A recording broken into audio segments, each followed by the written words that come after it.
ശ്രീമദ് ഭഗവത്ഗീത പാരായണത്തിലേക്ക് എല്ലാവർക്കും സ്വാഗതം. ഓം ഹരിശ്രീ ഗണപതയേ നമഃ. ഓം ശ്രീ ഗുരുഭ്യോ നമഃ. ഓം ശ്രീകൃഷ്ണ പരമാത്മനേ നമഃ. അഥ ശ്രീമദ് ഭഗവത്ഗീത സന്യാസയോഗഃ. ശ്ലോകം 6. സന്യാസസ്തു മഹാബാഹോ ദുഃഖമാപ്തുമയോഗതഃ യോഗയുക്തോ നിർബ്രഹ്മ ന ചിരേണാധിഗച്ഛതി. അർത്ഥം ഇങ്ങനെയാണ്: ഹേ അർജുന, ജ്ഞാനയോഗാധിഷ്ഠിതമായ സന്യാസം ഈശ്വരാർപ്പണമായ കർമാനുഷ്ഠാനം കൂടാതെ പ്രാപിക്കുന്നതിന് പ്രയാസമാണ്. ഈശ്വരാർപ്പണമായി കർമ്മയോഗം അനുഷ്ഠിക്കുന്ന മുനി വേഗത്തിൽ പരമപദത്തെ പ്രാപിക്കുന്നു. ജ്ഞാനയോഗം എന്നു പേരായ ഈ സന്യാസയോഗം കഠിനമാണ്. സാധാരണക്കാർക്ക് ആ മാർഗത്തിലൂടെ പരമപദം പ്രാപിക്കുക വളരെ പ്രയാസം തന്നെ.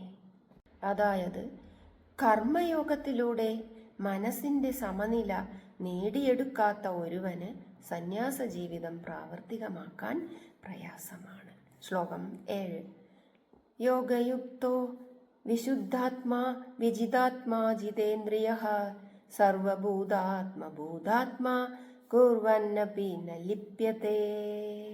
അർത്ഥം: ഈശ്വരാർപ്പണമായി ലൗകിക കർമ്മങ്ങളിൽ ഏർപ്പെട്ടവൻ ശുദ്ധചിത്തനും ആത്മസംയമിയും ഇന്ദ്രിയ നിഗ്രഹം സാധിച്ചവനും സർവഭൂതാത്മഭൂതാത്മാ എന്ന് വെച്ചാൽ സകല ജീവരാശികളിലും അടങ്ങിയിരിക്കുന്ന ആത്മചൈതന്യം തന്നെയാണ് തന്നിലും ഉള്ളതെന്ന് അറിയുന്നവനായി കർമ്മങ്ങൾ ചെയ്താലും ബന്ധിക്കപ്പെടുന്നില്ല.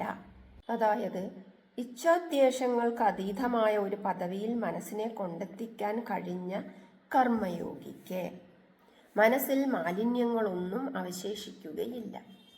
ശ്ലോകം 8. നൈവ കിഞ്ചിത് കരോമീതി യുക്തോ മാന്യേത തത്വവിദ് പശ്യൻ ശൃണ്വൻ സ്പൃശൻ ജിഘ്രൻ അശ്നൻ ഗച്ഛൻ സ്വപൻ ശ്വസൻ. ശ്ലോകം 9. പ്രലപൻ വിസൃജൻ ഗൃഹ്ണൻ ഉന്മിഷൻ നിമിഷന്നപി ഇന്ദ്രിയാണീന്ദ്രിയാർത്ഥേഷു വർത്തന്ത ഇതി ധാരയൻ. അർത്ഥം: അതായത് ദിവ്യജ്ഞാനമുള്ള തത്വജ്ഞൻ കാണുക, കേൾക്കുക, തൊടുക, മണക്കുക, ഭക്ഷിക്കുക, സഞ്ചരിക്കുക, ഉറങ്ങുക, ശ്വസിക്കുക, പുലമ്പുക, ഉപേക്ഷിക്കുക, സ്വീകരിക്കുക, കണ്ണു തുറക്കുക, കണ്ണടയ്ക്കുക തുടങ്ങിയവയെല്ലാം ഇന്ദ്രിയങ്ങൾ വിഷയങ്ങളിൽ വർത്തിക്കുന്നുവെന്ന് നിശ്ചയിച്ചിട്ട് ഞാനൊന്നും ചെയ്യുന്നില്ല എന്നു തന്നെ വിചാരിക്കണം. അതായത് വിവേകപൂർവം സമത്വബുദ്ധി കൈവരിച്ച് ആത്മാനുഭൂതി നേടിയ യോഗി ശരീരത്യാഗത്തിനു മുൻപ് തന്നെ പരമാത്മൈക്യത്തിന്റെ ശുഭലക്ഷണങ്ങൾ സ്വജീവിതത്തിൽ കണ്ടെത്തുന്നു എന്ന് സാരം.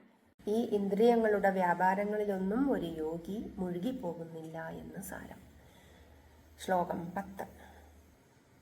ബ്രഹ്മണ്യാദായ കർമാണി സംഘം ത്യക്ത്വാ കരോതി യഃ ലിപ്യതേന സ പാപേന പത്മപത്രമിവാംബസ. അർത്ഥം: പരബ്രഹ്മത്തിൽ കർമ്മങ്ങളെ സമർപ്പിച്ചിട്ട് ആസക്തി വെടിഞ്ഞ് യാതൊരുവൻ പ്രവർത്തിക്കുന്നുവോ അവൻ ജലത്താൽ താമരയിലയെന്ന പോലെ പാപത്താൽ ബാധിക്കപ്പെടുന്നില്ല. കർമ്മയോഗി ഒന്നും പ്രവർത്തിക്കാതെ ഇരിക്കുന്നില്ല, അത് സാധ്യവും അല്ല. പക്ഷേ അയാളുടെ പ്രവൃത്തികളെല്ലാം ഈശ്വരാർപ്പണമായിട്ടായിരിക്കും. കർത്തവ്യം ആത്മാർത്ഥമായി നിറവേറ്റുന്നുവെങ്കിലും അതിൻ്റെ ഫലപ്രാപ്തിയെക്കുറിച്ച് ഉത്കണ്ഠയോ ആസക്തിയോ അയാളുടെ അന്തരംഗത്തിൽ പോലും ഉദിക്കുന്നില്ല. താമരയില വെള്ളത്തിൽ കിടക്കുന്നെങ്കിലും അത് നനയുന്നില്ല.